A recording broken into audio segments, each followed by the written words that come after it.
This is your place for all things Grand Rapids Griffins and all things Toledo Walleye. This is the Hockeytown West podcast with your hosts, Brandon Cook, Nick Harrington, and Travis Bosch.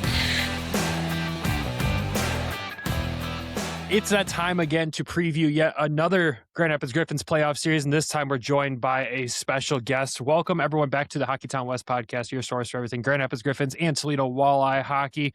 I'm joined by Nick and Andrew, but we joined with another Andrew today, Mr. Andrew Rinaldi, jumping on the pod for the first time in a while. We haven't had the chance to have you on in quite a while. How are you doing, man? And tell the folks why we would ask you to come on and talk about this upcoming series. Yeah, I think I was still a credentialed writer the last time I came on. How times have changed. Yeah, for those who don't know, I spent a couple of years covering both the Griffins and the Chicago Wolves, so I kind of feel like this series is a bit of an area of expertise of mine. I've for all of my years covering both teams, this is the first time that they're actually going head to head against one another. So like, we got the Chicago Wolves hat, we got the Wings jersey. It's a house divided in the Rinaldi household, but we ball. There we go. We ball. I don't know. It's nice to have you back on. Oh, we could use that. That might be trademarked by Locked On. We fuck, I guess. No, it's all good. No, it's good to have you back on, man. I'm interested to hear your takes on what this series is going to turn into, and I'm also curious to kind of hear what you thought of the Griffins' first round or second round, if you want to call it that. Nobody knows what to call these rounds of the AHL playoffs still, so we'll call it the division semifinals because that's the most accurate way to describe it. But when you look at that series and how it played out as a whole, obviously the Griffins moving on to play the Wolves. Game 1, Manitoba won that 1-0. Grand Rapids comes back, wins game 2, 2-0. Game 3, Grand Rapids wins 4-2. And game 4, Grand Rapids won 5-2, obviously to move on. Leading scorers on the team, Carter Mazur, Amadeus Lombardi, Eric Gustafson, MBN, and John Leonard. What surprised you about that series? I can't say I was surprised by a whole lot. I mean, I kind of feel like, Manitoba was built to kind of be super pesky for a team like Grand Rapids. DiVincentis was incredible all series long. And, the Moose have a couple of guys that are just kind of built for postseason hockey. I mean, Phil DiGiuseppe was a monster last year, obviously, for Abbotsford. Walker Dewar is a guy that I've followed for many years who's just kind of always comes up huge in these postseason series. And they, Manitoba kind of hung in there. You can tell Grand Rapids, as the series went on, got stronger, kind of wore them down. And, but it's not like, even though this is kind of a lower seed coming in, it wasn't necessarily like that easy of a series kind of looking from the outside in. But Grand Rapids, again, the Griffins kind of just took control as it went on. The power play I thought was really impressive, where they had like 4 goals over the course of the series win. And just how I've always loved how this team has just been such a presence in front of the net, guys like Carter Mazur, Jakub Roklavsky. Those huge goals and big times. It's nothing really surprising. It was kind of very much a they are who we thought they were kind of moment for Grand Rapids. And it was good. It was good to see that out of them, as opposed to like, they're kind of slipping up against a team that they shouldn't slip up against. I mean, hard fought games for sure, and then kind of ran away with it at the end. Like I said, I think Manitoba kind of ran out of steam, but kind of exactly what I expected to see out of this team, and that's kind of what you want them to play their best game this time of the year. Yeah, I agree 100%. We'll pivot to our other Andrew, and since you weren't on our Game 4 recap that night because you had a brutal 5 a.m. shift the next day, just kind of your final thoughts on that series for you to be able to put a bow on it yourself there. Which one of you guys said the final score is going to be something much higher score? Was it Nick? 5-2? Yeah, of course it was. Or whatever it was. Had them at 4, had it 5-2, 4, 5-1, something like that. I'll put it this way. I was surprised by how dominant they were in Game 4. Not that they're not that good, but Manitoba's season on the line, they had no answer. Like, it did not matter. Even the one goal they scored, you could tell Grand Rapids drove the play majority of the time. And Postava, again, I don't think was tested for too many shots that game, but yeah, dominant performance, and wow, did that power play show up that day. I'm sitting in the stands and I'm trying to do a reverse jinx by just talking crap about it the whole time. And every time I did, they like put it in the back of the net, and I'm like, I'm just riding the wave. Welcome to the reverse jinx. It works pretty well on this show, honestly. So now you know what you have to do for the rest of the playoffs. I want to ask all three of you this, and I know it's a lot to ask with one question, but we'll go to Rinaldi first here. Do you have any concerns for the Griffins after that series, or no? Not really. Again, I feel like if there were any concerns, after that they get shut out in game one, it's kind of like not super concerning, but kind of that slow start to kick off that series. But it's not really how you start; it's how you finish. And they finished as strong as you can imagine, as we kind of talked about there. So the concerns, I mean, if you're the Griffins, this is kind of like the one team over the course of the regular season in Chicago. I mean, they took them to overtime 5 times in the 10 matchups. So it's certainly not going to be a cakewalk by any means, but, I can't really give a whole lot to the regular season stats at this point because it's a completely new season. Texas kind of ran roughshod over the Wolves all season long, and Chicago proved last series that doesn't really matter anymore. So, in terms of concern, I think this team's in as good a position as you can imagine going into this series. So, not really a whole lot. What about you, Nick? My concern for this series is that it's going to be a very different than the Manitoba series. Manitoba is very defense heavy. We heard it all season. We played them very tight all regular season and then in the playoffs until that last game. Chicago plays a very different style. It's very fast. It's very very fast paced transition hockey. It's, we got to figure out quickly how to adjust, which they did in the first series, right? With Manitoba, after that first game, they pretty much controlled the entire series after that and figured out ways to get to the middle of the ice. Chicago's got speed. That's the biggest worry. It's the odd man rushes. It's the breakaways. That's what, it was pretty much crushed us this season when we did play them. The other concern I would have is just like our skill guys, right? We just got to get more from them because it was such a low scoring series last series. It's going to be, I would expect a higher scoring series than this one. So my last concern is just the overtimes, right? Like it's going to be late nights for us, Brandon and Andrew. We're like being up doing these recaps. It's going to be it's going to be a long nights. Yeah, I have a fear of that too. And we'll go to the other Andrew one last time. Just any concerns for you as well heading into this round? Only thing I'll say is battle the first lines. I think Grand Rapids' first line needs to pick it up if they really want to compete in this series and kind of best Chicago. Throughout the entire season, as Rinaldi pointed out, they took Grand Rapids to overtime multiple times. I think even a couple shootouts in there as well. So with knowing that season series was as close as it was, given how dominant Grand Rapids was from beginning to end, I think your first line is going to be a big telltale sign to see how that series is going to go. Because we've obviously seen the second out with Mazer, NBN, and how they're killing it out there. So if you can get that first line rolling and then rely a little bit more on the depth scoring, I think in lines 3 and 4, where Grand Rapids probably does have an edge on Chicago, I think that could be, again, another difference maker. Yeah, I agree. I think you all brought up good points, and especially with Chicago's speed. I know we've talked a lot about the Griffins' defense so far. I think Chicago being such a fast-paced team is where we'll truly see where some of these guys like Anton Johansson are truly at this point.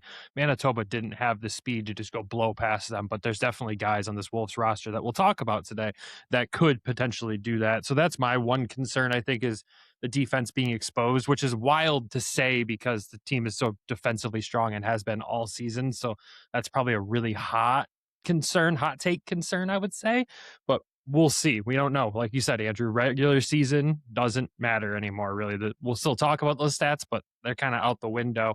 When you look at good playoff teams, sometimes they do face adversity. And yes, the Griffins kind of came back after that first game and won. But I'll go to you, Rinaldi. Like, do you think that first game, that first loss, even though it was just a 1-0 shutout, the team still played really well? Do you think that's really valuable for the Griffins to have to face something like that right off the bat, being as hot as the team they were? Absolutely. I think, if you kind of go through a stretch where you're just kind of knocking teams around and you're up in front of the game night in and night out, that once you start to face some of that adversity, you don't really know how to respond. And that's, I think that, game one kind of getting shut out and against Manitoba is a good wake up call for this team and being like, okay, well, it's not what it was the first 72 games of the year. This is a new season. No one cares about, all these great numbers that you've been putting up all year. It's time to just show up and come to work every single night. And Chicago kind of had the same thing in their series against Texas, where, they got shut out in their first game and it just didn't really look good on their end. And they found a way to kind of turn it around, persevere, and beat a team that had been in their thorn in their side all season long. So I think it shows the character of both of these squads to, even when you're in the face of, some tough opposition, and you might be behind the eight ball a little bit, they're not going to stop their feet moving. They're not going to stop, putting the effort in. And I think that's going to translate to a battle of a series I think it's going to go the duration personally, but I, have a bit of a dog in the fight on both of these sides. So I'm a little biased, but, it's resiliency, and I think it shows in both the rosters that are going to be coming up here. Yeah, for sure. The last question I have on this round, to put a bow on it here, and it goes to Rinaldi again. Sorry to bombard you with questions off the rip here about this last round, as we're here to talk about the Wolves, but how shocked were you when you saw Manitoba's lineup for game 4 and you saw Milic in net? You saw guys like Tyson and Empey get thrown into the lineup when their backs are against the wall. What did you think about that decision? It's just, it's desperation, kind of trying to throw something in the wall and see what sticks. I mean, kind of like, what else do they have to lose kind of at that point? I think Milic is kind of, regarded, I guess, as a bit more of a goalie prospect for Winnipeg. So they were like, maybe let's see what we got on this side of the ice. But, it didn't really seem like it was a team that was very confident in itself heading into with the season on the line. And it showed kind of in how they kind of got dog walked in that game 4. And I understand the thought process to a degree. At the same time, DiVincentis was kind of standing on his head for the duration of that series. I don't really know how you kind of get away from that, but I'm glad I'm not making those kinds of decisions. We'll start talking about the Chicago Wolves series now. And of course, we're going to talk about the regular season stats. Like we said, they don't matter, but you still have to acknowledge their existence. And with the Griffins and what they were able to accomplish against the Wolves this year, they went 6-2, 1-1 against the Wolves, with a ton of those games going to overtime. Now, we will remember that one of these OTs and shootouts brought us maybe one of our favorite memories of the season as a Griffins fan, Dominic Shine, slap shot, shootout game winner against Miftakov. But Rinaldi, when you're looking at this season series between these two, what stood out to you the most? The especially the first half of the season, with Grand Rapids just kind of seeming to just blow everyone away. Seeing a team like Chicago that, there's a couple of big vets that are sprinkled in the lineup, but it is a younger team, at least in terms of a lot of the ones that I've covered here with the Wolves over 5 years on the beat, I think it is now. Just the fact that they've been able to skate with the Griffins and really not look out of place during any of these matchups. There might have been one blowout there that I can remember. I'm just kind of like checking out some of the scores, and everything is a 5-2 game is really kind of the biggest discrepancy between the two of them. So I was really impressed kind of with with how the Wolves were kind of able to handle themselves against a juggernaut, and it was always a very good measuring stick of kind of where this team was when, they could come out night after night and give the Griffins a good fight. Even if they took an L, they weren't taking it really lying down. So I think that's definitely going to mirror itself here in this series, where this is going to be a challenge for the Griffins to match up against a team that, there might be some bumps in the road in their play, but they never, I've seen them come back from 5-0 down against Cleveland. So it's never going to be a team that turns off their motor and just kind of gives up. Andrew, from your perspective in the stands all season, obviously it's a different perspective than what we see up top. Just what do you remember about these games against the Wolves this season at home, besides the obvious slapshot memory that I'll probably reference 7 more times in this episode because it deserves it? Hey, it ended up on my Instagram story too, so you're not the only one who lost that.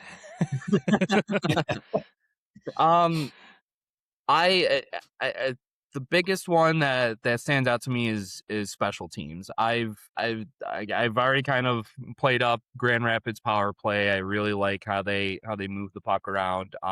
Chicago loves to go to Bradley Nadeau for the one timer on the power play. I mean, the guy's got a cannon of a shot. It's hard not to force so much to him, but he only had the one goal against Texas, and I think the Wolves have kind of used that not solely as a distraction. I mean, sure, they keep feeding them. The goals just hadn't really gone in for them. But when you have to focus so much on a guy who could probably score 50 goals at this level, it opens up the other lanes for guys like Ryan Suzuki, who potted a power play goal in Game 5, and Juuso Välimäki, who's got NHL experience and has really been able to quarterback the power play from the top there.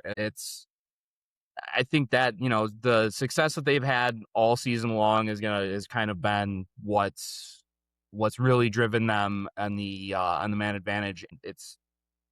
We talk about how special teams have always, and especially in the playoffs, those momentum swings are so they can either be killers or they can be saviors. That Game 5 against Texas, Chicago's up 2-1. They take a 4-minute double minor, huge penalty kill, and then they turn around and score right after it. I mean, it's an emotional roller coaster, and a team that can manage those emotions is a team that's probably going to end up on top at the end of the series. Especially because that's the same way they lost Game 4, isn't it?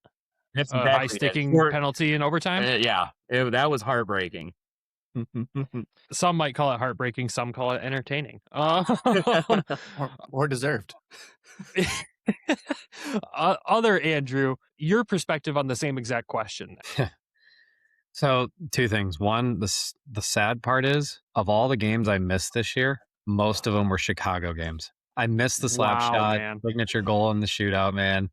But I'll keep it real quick and short. It's their first line. If I remember anything, it's just whenever we played Chicago, especially at home, that first line, Suzuki, Nadeau, they were on that score sheet quite often. And that's all I'm going to say is that first line was just nasty. I remember when we did play them. Yeah, it's something that we'll definitely probably hear a lot of and see a lot of in this next round here. It's crazy when you look at both these teams because they're more close than the standings in the division let you believe they were. Obviously, the Griffins had a commanding lead over the entire division, and when you kind of dog walk the whole division all season, that's going to happen.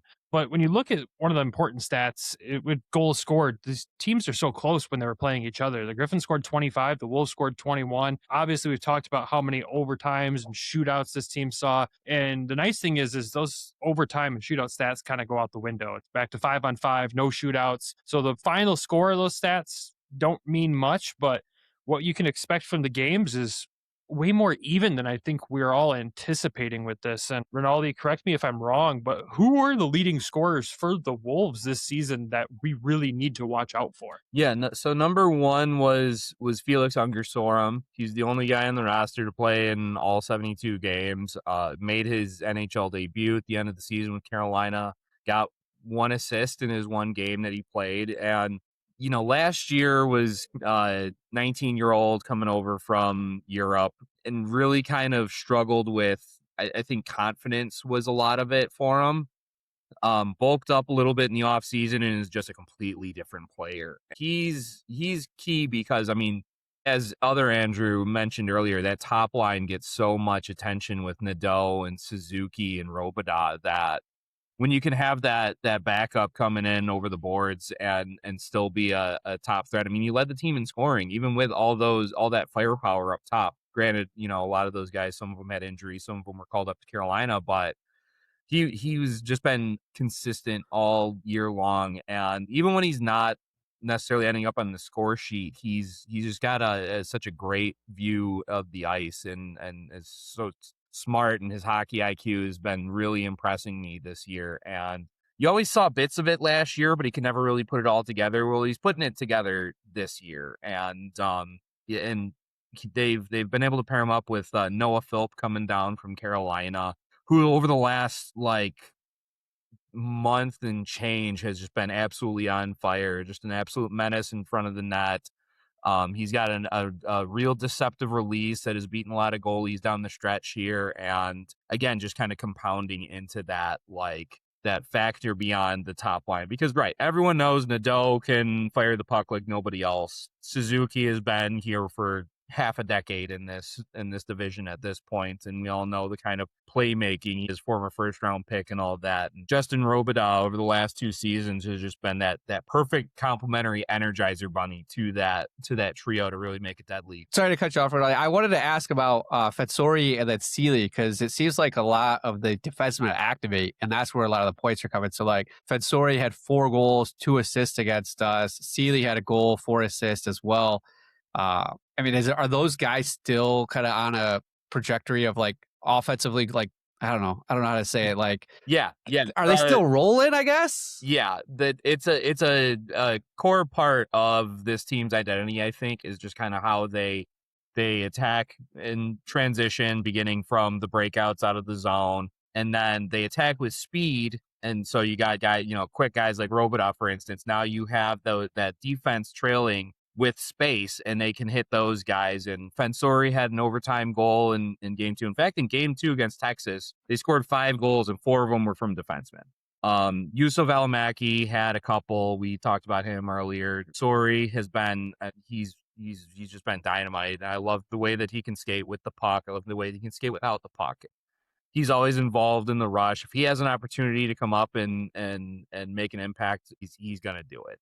And then you got other guys like it's been very involved on the offensive side as well. Healy has been getting in his points. They have a lot of guys who can really skate. That's really kind of what is the catalyst for this whole thing. There's not a lot of lug nuts back there. The guy can't really move with pucks. Their head coach, Eros Anastas, he's a defense first guy. He commanded the D corps before he got the promotion to head coach. And so that's been a core part of their identity. And yeah, it was huge against Texas, and they're going to have to be involved if they want a chance of pulling the upset here in this series. No, I'm glad you asked that, Nick, and brought those guys up, because Valimaki is one of the guys that I saw his name so much during the regular season against us, and watching him play is just such an interesting defenseman to watch, because you don't think when you look at him, high scoring defenseman. When I watch him play, I'm like, that's a stay at home defenseman, but he's proven me wrong every single time. But we want to go to a quick ad break. When we come back, we got to talk about goalies between these two teams. Goalies is the hot topic of these AHL playoffs so far. So we'll talk about goalies, kind of give some predictions on what we all think this series is going to break down to, give our final thoughts to put a bow on it, and then give an update around the American League on where the playoffs sit when we come back. No sport flips faster than hockey. One power play, a goalie pulled with 2 minutes left, and everything changes. DraftKings Sportsbook, an official sports betting partner of the NHL, is built for that kind of chaos. With live betting from puck drop to the final buzzer, yet DraftKings has your back with early exit protection. If you place a pregame player prop bet and your player starts the game but leaves in the first period due to injury and doesn't return, you'll get your bet back in cash. No bonus bets, no opt-in, just real protection when injuries happen early. Sportsbook customers bet just $5, and if your bet wins, you'll get $300 in bonus bets instantly. Download the DraftKings Sportsbook app and use code THPN so you're ready for the moment. That's code THPN. Turn $5 into $300 in bonus bets if your bet wins. In partnership with DraftKings. The crown is yours. Gambling problem? Call 1-800-GAMBLER or 1-800-MY-RESET. New York, call 877-8-HOPE-NY or text HOPE-NY. Connecticut, call 888-789-7777 or visit ccpg.org. On behalf of Boot Hill Casino in Kansas, wager tax pass-through may apply in Illinois. 21 and over in most states. Void in Ontario. Restrictions apply. Bet must win to receive bonus bets which expire in 7 days. Minimum odds required. For additional terms and responsible gaming resources, see sportsbook.draftkings.com/promos. Limited time offer. And welcome back. All right, let's talk goalies. Obviously, everyone's heard us talk about Michael Postava for all these games, but let's look at the other side of the ice here. Let's talk about Caden Primeau and what he's been able to do for the Wolves so far in these playoffs. So, Rinaldi, take it away, man. What do we got to know about this goaltender? Yeah, I mean, Primo is a guy who's been there, done that in this league. He's had a couple of really long playoff runs with the Laval Rocket for the last 5 years. I think he was there. Comes out into Chicago, and he's been the rock, man. He's like my favorite quality about him, I think, is that like he doesn't get rattled. He can get a couple of goals against them, but he's so positionally sound, and he's so calm and focused. Like you never see him like really kind of like with the shakes in the crease, and that steadiness has really kind of showed out. You could tell when at the beginning of the year he got claimed on waivers and was up in Toronto. So when Miftakov was down and he was out by himself, he definitely kind of had a bit of the yips. And Primo comes back, and I think he really kind of helped to kind of like solidify, like, all right, like, let's settle in here. It's a long season. We're gonna kind of ride this train as far as it takes us. And he's been great all year. He came up huge in that Texas series with some huge saves. Even some of the higher scoring games in that, like he like is making some incredibly acrobatic stops laterally, and has really kind of foiled a lot of those heavy shooters that we've seen on Texas all year. So I think he also has a tendency to really kind of rise to the occasion. We've seen his stats against Grand Rapids. He's 2-1-1. And his save percentage is hovering right there around 950, I want to say, over those 4 games. So, when he's going up against the big dogs, he knows how to elevate his game to meet the occasion. So I've got a feeling between him and Postava that there might be a couple of games where it's going to be some real goaltender duels going between the two of these guys. So back-to-back series of goalie duels. Yay. How do you beat him? What is his like weakness? Where does Grand Rapids need to take advantage of? Got to take away his eyes, and I know it kind of sounds a bit cliche, but I think that was something that Texas did really well to kind of get him off his game. It's when you have a screen out front and you get the puck moving side to side laterally, now it's so much tougher for him to pick it up. That if the Griffins are kind of boxing out his lanes to pick the puck up, it's going to be hard for him to move from post to post in order to make those difficult stops, especially on the penalty kill. I think that's kind of how they got him in game 4 for the overtime winner. But I know it's kind of like, it's not really like the best scouting report, because it is kind of a bit of a cliche, but that's what I've always found what works best. If he can see the puck, there's a very good chance he's going to be able to stop it. And I think that's going to be a big part of the game for Grand Rapids. Park some big bodies up in front. I know there's one big Latvian who loves to make his home right in front of that crease, and if he can take those eyes away, it's going to make life really tough for Primo and the Wolves. Yeah, I mean, that's one of the things that we saw the Griffins start to do more as that series with Manitoba developed, was creating that traffic in front of the net. So you kind of hope that can carry over into this. I mean, Cade's got 5 games played, 2.27 and a .918 so far through these playoffs here. I really hope the Wolves start their goalie called empty net, 1 goal against in the 1 game played, but averaging 43.37 goals against through the playoffs so far. That's who I hope we see a lot of through the playoffs, but at the same time, it's going to be a goalie duel, 100%, which is fun. That makes playoff hockey so much more fun to watch. I mean, we all talked through the Manitoba series how much fun it was, whether it was even game 1 was fun to watch because it was a chess match. Who's going to defeat this goalie? How are they going to do it? And it took till 3 minutes left in the game 1 for Manitoba to score. So that excites me for what we're about to witness between these two teams. What I want to really talk about, because I know like none of these players played back in the day, but you look at the rivalry between these two teams that has existed basically since their existence. They both played in the IHL against each other back in the day. I remember vividly watching the Chicago Wolves skate around Van Andel Arena with the championship trophy. And what was that, 2000? Yeah. That was probably one of the traumatic parts of my childhood that I should talk about in therapy more.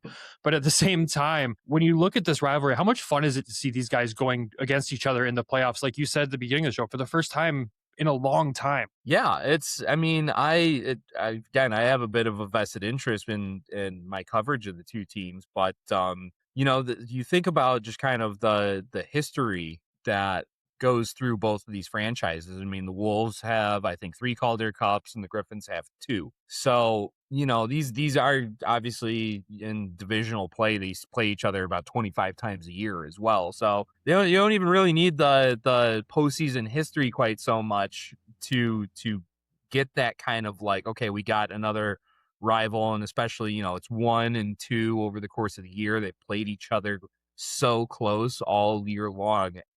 Yeah, I had a chat yesterday with Ryan Suzuki, and they're fired up to be able to get a shot against, the team that they kind of looked at as the best team in the league. I don't care about Providence and the most points that they had. They're already out. So this is the chance for them to and I think, they kind of conquered the demon that was on their side the whole time in Texas last series. Now they have a shot at the big dog, and for them,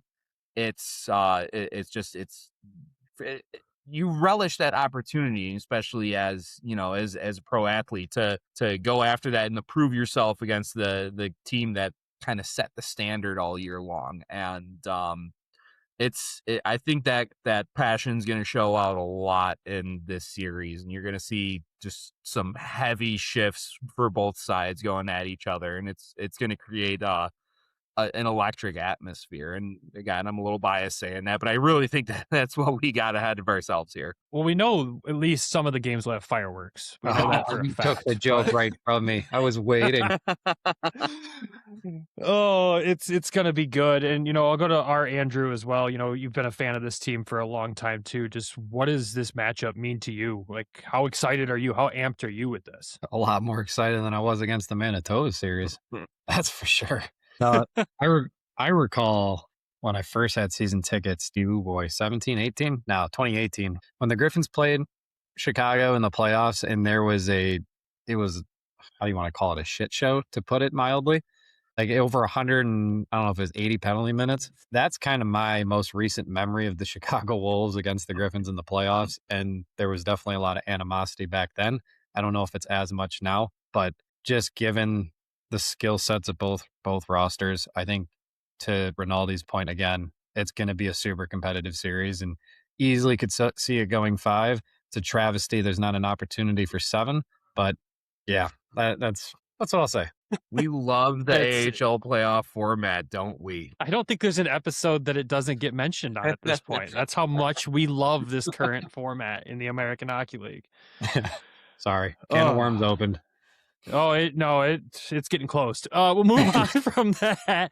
And I want to ask the predictions around the table here. And Nick, we're going to go to you first, because I feel like I haven't heard from you in a second here. So Nick, what are your predictions for this matchup? I'm going to go Griffins in 4. I think, I know the series, we won the overall series in the regular season by a lot. They were very close games. They were overtimes, they were shootouts. Chicago, first Texas owned them in the regular season. It didn't matter, right? They came out and they ended up winning that series against Texas. Texas got better as the season went on as well. I think we still put it away at 4. I just think we're too heavy, right? We have too many good lines. We have too much depth. I think our goalies are better.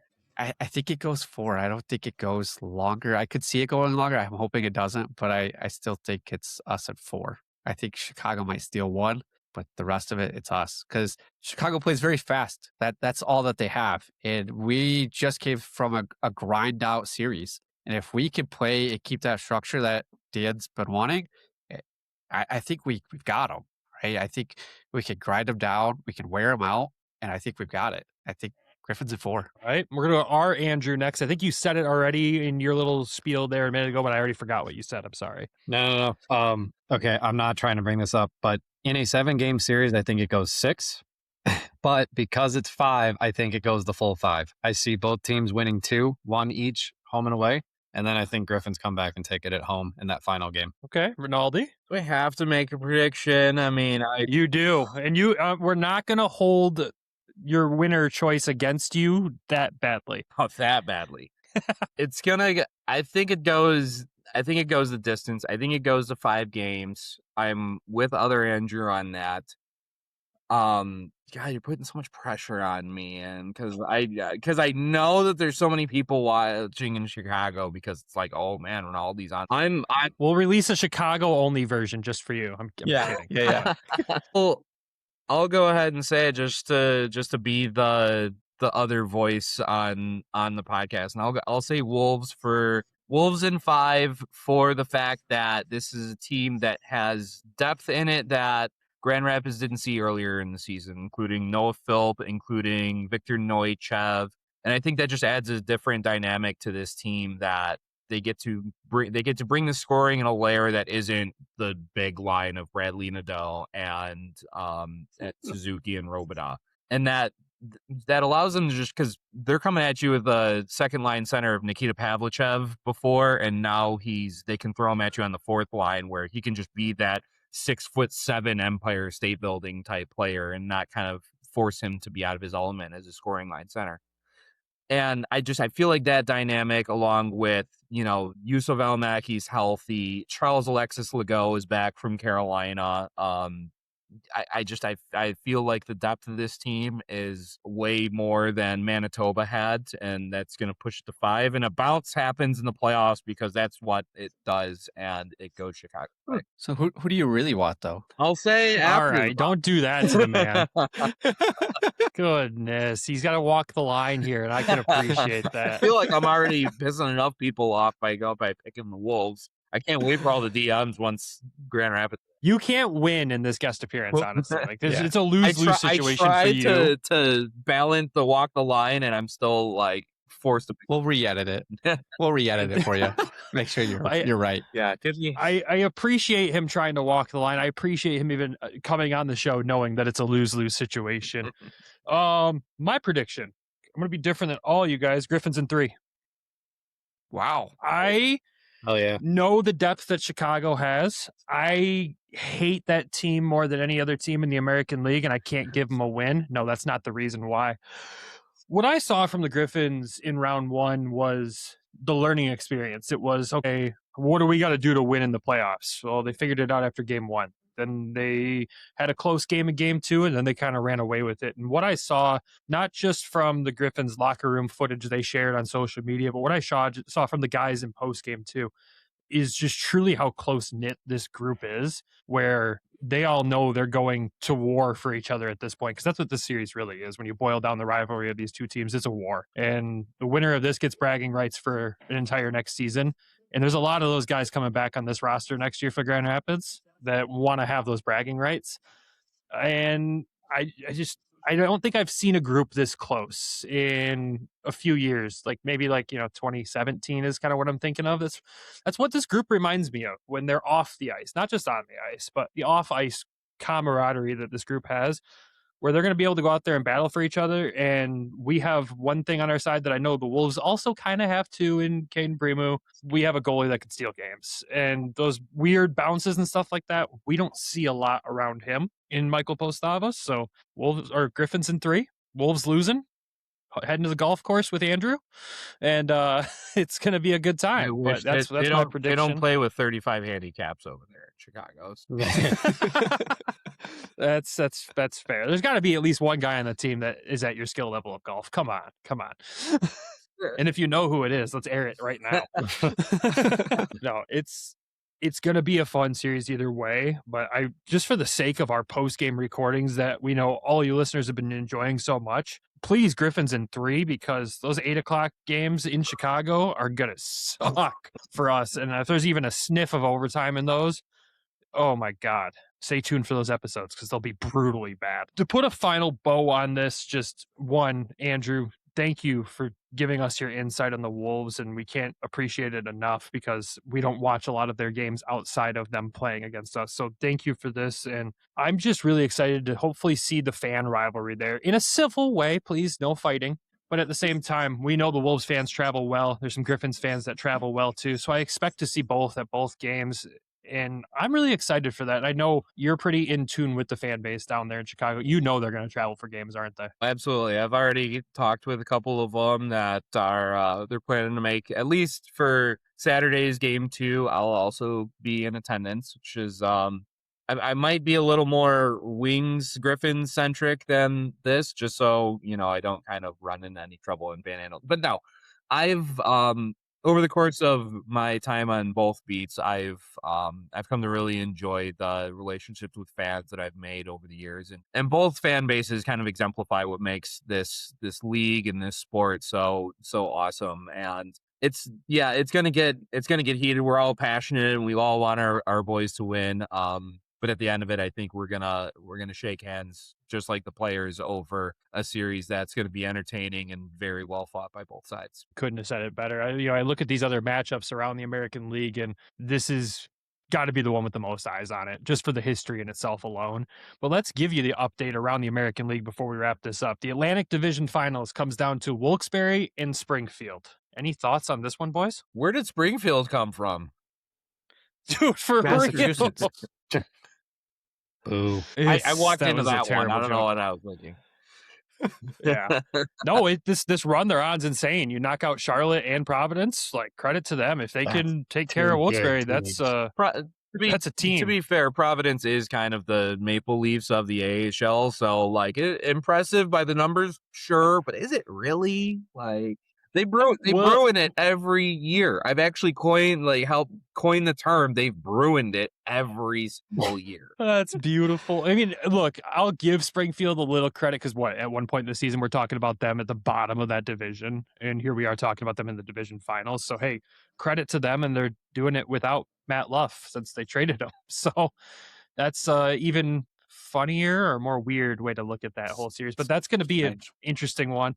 The one outside of the Griffins that I'm excited to watch, Cleveland versus Toronto. This feels like a bloodbath in the making right here. Yeah, I'm super excited. I mean, again, seeing the lack of so many kind of division leaders and front runners that has made it so much more, I think, so much more enjoyable. Seeing a 3 and a 4 seed in the division finals, it just, I feel like it carries a little more weight. Like these are two of a couple scrappers that take out the big dogs, and now you got David versus David, and for a right to go to the conference finals. I think that's awesome. I love seeing it. And I know that there's one person out there who's really rooting for Cleveland out in this one. I think this is going Toronto's way, though. I don't know. I'm glad you said it, so I don't have to admittedly say Toronto's going to win it, just because I can't give the city of Toronto anything. So you said it, not me, but yeah, I think the same thing. And we'll wrap it up with the last division matchup outside of Grand Rapids, obviously, the Pacific Division, Colorado versus Coachella. Coachella takes down the 1 seed in Ontario Reign there. That's insane in itself, but also kind of expected. The Coachella system is pretty battle tested in the AHL playoffs. It's kind of ridiculous at this point. But yeah, that's another 1 seed going down. I've been kind of like a distant fan of Colorado over the years. I went to their arena a couple years ago when the Griffins were in town, and I've enjoyed. I mean, TJ Tynan's one of my favorite players there at this level. Trent Miner has been unreal in these playoffs. I'm rooting for the Eagles, but I think that's another one that goes the distance, and it's going to be another battle. But I'm old now, so staying up for those games out there on the West Coast is going to be it's going to be tough. Yeah, that's fair. That's where I'm like, who do I root for to play against when we move on? And I'm like, oh, that schedule really is going to suck. Colorado's a time zone closer, so I think yeah, I'd like to see a Colorado Grand Rapids matchup. Honestly, I would just to give Dan Watson the ability to go in there and like get vengeance on Colorado, because they knocked the Walleye out of the conference finals when they were in the ECHL. Yeah. I covered Coachella Valley and Calgary when it was Calgary's first year in there, and I think they had a game that went to triple overtime. I was up till like 2 a.m. on a work night working this game, because I was just like, well, at this point, it's the Sun fallacy. I'm already in it. I might as well just keep it going. I remember hitting tweet on the final score and literally just dropping my head down. It's done. I was done. So hopefully none of that is in the cards, but knowing my luck, could happen with these 2 goalies too. Yes, Trent Miner and Postava. So don't put that out there. Yeah. My last question for Rinaldi, since he probably, well, maybe we'll have him back at the end of the series, but if we don't, just your prediction for who's going to the Calder Cup finals. I'm going to say, and just so I don't appear completely biased in this, I'll say Colorado, and I'm going to go with Wilkes-Barre on the East. I think right now, Sergei Marashov is one of my favorite goalies in the league, and he's playing about as good as any goalie that's not in the Central Division right now. And I think he's got they're after a couple of 1 seeds go down, Wilkes-Barre is kind of the favorite at this point. And with the riding a goalie like that, I think they got what it takes to make it all the way to the Calder Cup. All I can say is I think all AHL fans agree and thank Wilkes-Barre for their service of knocking out Hershey. Yes. Exactly. Well, that's the perfect way to wrap up this episode. But before we go, Andrew, let the people know where they can find your work, your stuff, or whatever coverage you're doing. If they want to see the tweets from the Wolves side perspective during this round, where can they find you at? Absolutely. I'm very active on, I still call it Twitter. I know it's been rebranded for like 4 years now, but I still call it Twitter. So my handle is at Andrew_Rinaldi_. I give live tweets during the game. I post highlights. I sometimes will throw like some funny memes in there. And again, as I said before, I love the fan interaction. Whether it's one side or the other, I love talking about the game of hockey. I love being a part of all of this. And so if there's any fans out there that, have some questions about the Wolves or want to talk trash because I picked them to win, and that's surely one that's going to blow back in my face. I'm more than welcome to any and all of it. And maybe one of these days I will I'll be back in the locker room and be asking questions and writing articles. You can join me along for that journey next season. Sounds good to me. We'd love to see you back down there in some shape or fashion at some point in time. I don't think I've ever gotten to do a post-game interview with you. I think you were up here when we were up. I've done a couple with Nick. Yeah. Yeah. I don't think I was there. I don't remember. You were in Colorado, but it was our famous Marco Casper interview. That's right. The one where the audio disappeared. Yep. Got it. Well, Andrew, man, thank you again for coming on and talking through all this, because I don't think we could have done a Wolves preview without somebody that at least had some knowledge about the Wolves. So we appreciate that. Before we wrap up the episode, we got to thank our sponsors of the show, DraftKings and Everything Hockey Clothing Company. When you're betting with DraftKings, use code THPN. When you're shopping at everythinghockey.com, use code WEST to save a few bucks off your order, and it also directly supports the show. We also got to thank our Patreon subscribers as well for all their love and support over at patreon.com/Hockeytown West Podcast. And those supporters are... We've got Michael Asante, Alan and Lori Fausch, Derek Sleezer, Griffin Knott from GR, Elaine Grace, John in Florida, Tyler Ingalls, Darren Swartz, Zach, Peter Grell, Bert Rito, Jason C., Bex, Alan and GR, Joe Schroeder, Dilly, and then we have 2 more that just joined as well, which was Snail and Adam Hutchinson. Beautiful. Well, welcome to the newbies. We appreciate you guys. And of course, we thank everyone else who stuck with us through all this nonsense that we put out into the universe, because it is just nonsense at the end of the day. With that, we'll wrap this one up. If you're looking for our Toledo Walleye coverage, we dropped our preview for their second round that they're in the middle of right now. We'll have a recap of that round when it's complete, so stay tuned for that. And of course, stay tuned for our post-game recordings after every single Griffins game through the remainder of the playoffs. As we looked at that Western schedule, we just kind of realized we made a grave mistake committing to this, but we'll power on. But stay tuned for all of those. And of course, as always, go Griffins, go Walleye. Love you. Bye. Thank you for tuning in to the Hockeytown West podcast. Be sure to check us out on Twitter at HockeytownWPod, and your hosts, Nick at GR Hockey Guy, Brandon at Brandon GR Hockey, and Travis at Trav in T-Town.